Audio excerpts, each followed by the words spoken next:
So in college, I was a government major, which means I had to write a lot of papers.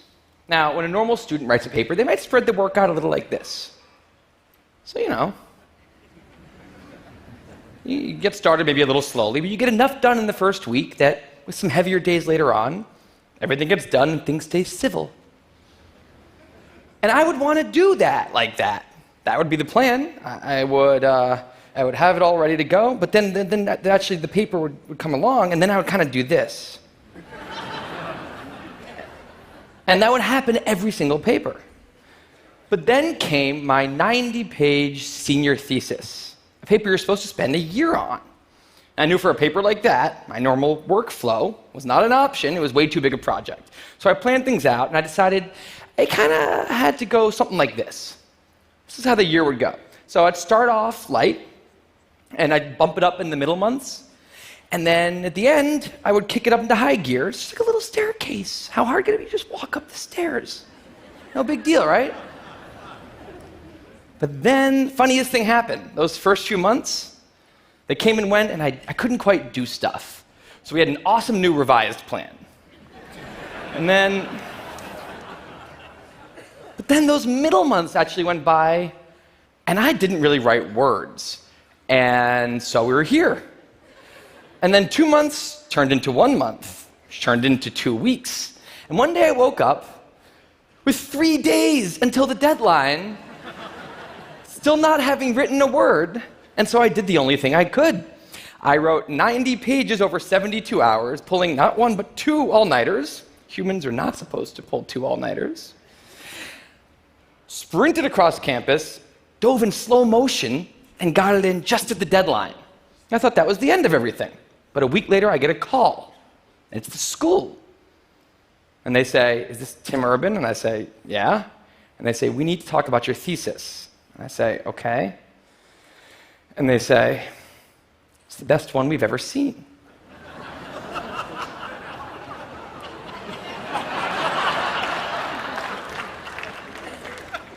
That did not happen. It was a very, very bad thesis. I just wanted to enjoy that one moment when all of you thought, "This guy is amazing." No, it was very, very bad. Anyway, today I'm a writer, blogger guy. I write the blog Wait, But Why? And a couple of years ago, I decided to write about procrastination. My behavior has always perplexed the non-procrastinators around me, and I wanted to explain to the non-procrastinators of the world what goes on in the heads of procrastinators and why we are the way we are. Now, I had a hypothesis that the brains of procrastinators were actually different than the brains of other people.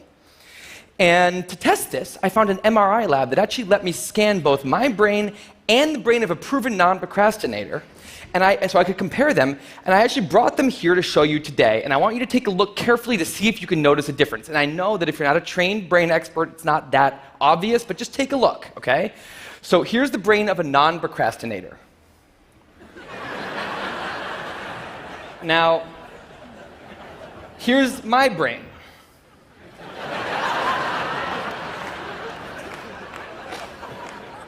There is a difference. Both brains have a rational decision maker in them, but the procrastinator's brain also has an instant gratification monkey. Now, what does this mean for the procrastinator? Well, it means everything's fine until this happens. So the rational decision maker will make the rational decision to do something productive, but the monkey doesn't like that plan.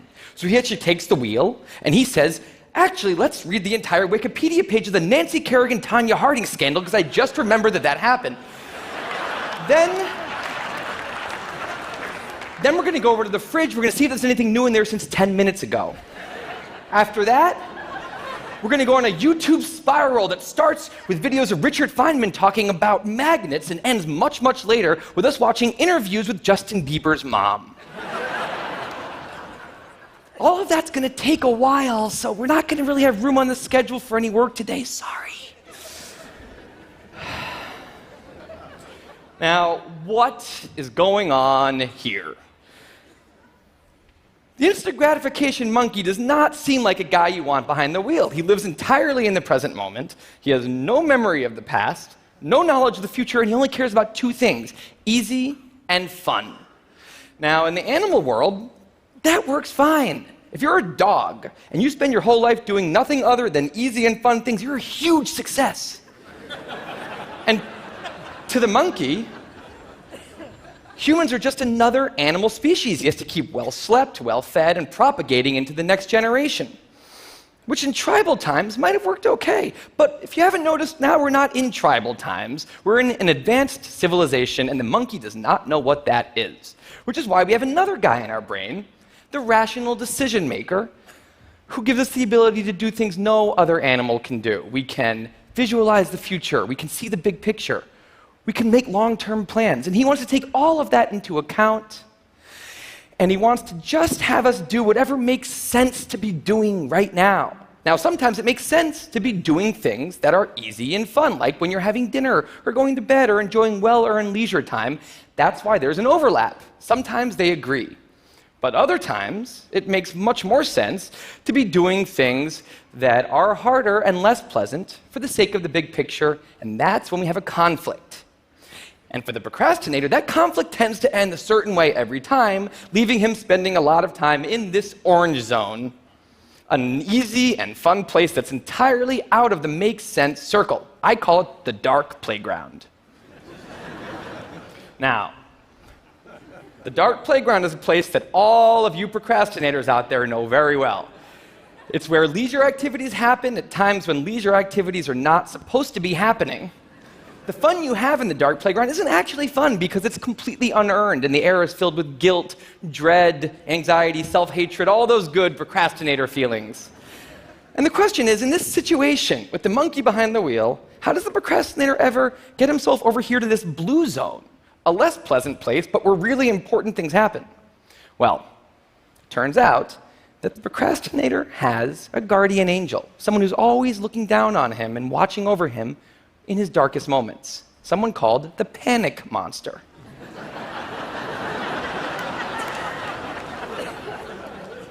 Now, the panic monster is dormant most of the time, but he suddenly wakes up anytime a deadline gets too close or there's danger of public embarrassment, a career disaster, or some other scary consequence. And importantly, he's the only thing that the monkey is terrified of.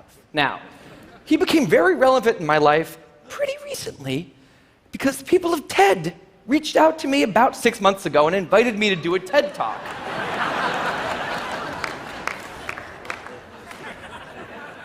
Now, of course, I said yes. It's always been a dream of mine to have done a TED Talk in the past.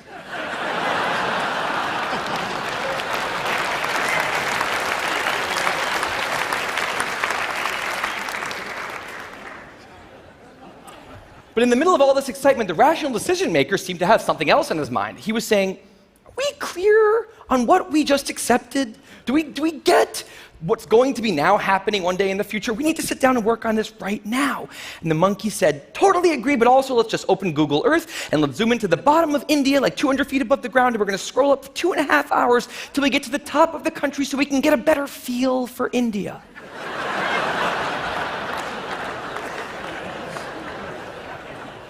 So that's what we did that day.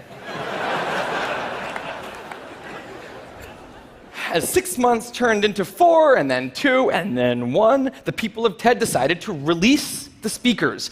And I opened up the website, and there was my face staring right back at me, and guess who woke up?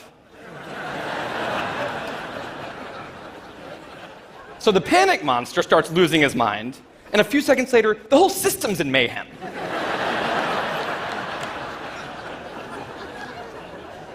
And the monkey, who, remember, he's terrified of the panic monster, boom, he's up the tree. And finally, the rational decision maker can take the wheel and I can start working on the talk. Now, the panic monster explains all kinds of pretty insane procrastinator behavior, like how someone like me could spend 2 weeks unable to start the opening sentence of a paper and then miraculously find the unbelievable work ethic to stay up all night and write 8 pages.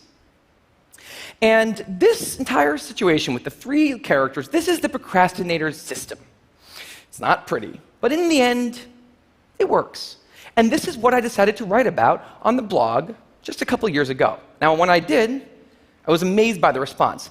Literally thousands of emails came in from all different kinds of people, from all over the world, doing all different kinds of things. These were people who were nurses and bankers and painters and engineers and lots of PhD students. And they were all writing saying the same thing. I have this problem too. But what struck me was the contrast between the light tone of the post and the heaviness of these emails. These people were writing with intense frustration about what procrastination had done to their lives, about what this monkey had done to them. And I thought about this, and I said, if the procrastinator system works, then what's going on? Why are all these people in such a dark place? Well, it turns out that there's two kinds of procrastination. Everything I've talked about today, the examples I've given, they all have deadlines. And when there's deadlines, the effects of procrastination are contained to the short term because the panic monster gets involved. But there's a second kind of procrastination that happens in situations when there is no deadline. So if you want to have a career where you want to be a self-starter, something in the arts, something entrepreneurial, there's no deadlines on those things at first because nothing's happening at first, not until you've gone out and done the hard work to get some momentum, to get things going. There's also all kinds of important things outside of your career that don't involve any deadlines, like seeing your family or exercising and taking care of your health, working on your relationship, or getting out of a relationship that isn't working. Now, if the procrastinator's only mechanism of doing these hard things is the panic monster, that's a problem because in all of these non-deadline situations, the panic monster doesn't show up. He has nothing to wake up for. So the effects of procrastination, they're not contained. They just extend outward forever. And it's this long-term kind of procrastination that's much less visible and much less talked about than the funnier, short-term, deadline-based kind. It's usually suffered quietly and privately, and it can be the source of a huge amount of long-term unhappiness and regrets. And I thought, that's why these people are emailing, and that's why they're in such a bad place. It's not that they're cramming for some project. It's that long-term procrastination has made them feel like a spectator at times in their own lives. The frustration was not that they couldn't achieve their dreams, it's that they weren't even able to start chasing them. So I read these emails and I had a little bit of an epiphany that I don't think non-procrastinators exist. That's right, I think all of you are procrastinators. Now, you might not all be a mess, like some of us, and some of you may have a healthy relationship with deadlines. But remember, the monkey's sneakiest trick is when the deadlines aren't there. Now, I want to show you one last thing. I call this a life calendar. That's one box for every week of a 90-year life. That's not that many boxes, especially since we've already used a bunch of those. So I think we need to all take a long, hard look at that calendar. And we need to think about what we're really procrastinating on, because everyone is procrastinating on something in life. We need to stay aware of the instant gratification monkey. That's a job for all of us. And because there's not that many boxes on there, it's a job that should probably start today. Well, maybe not today, but sometime soon. Thank you.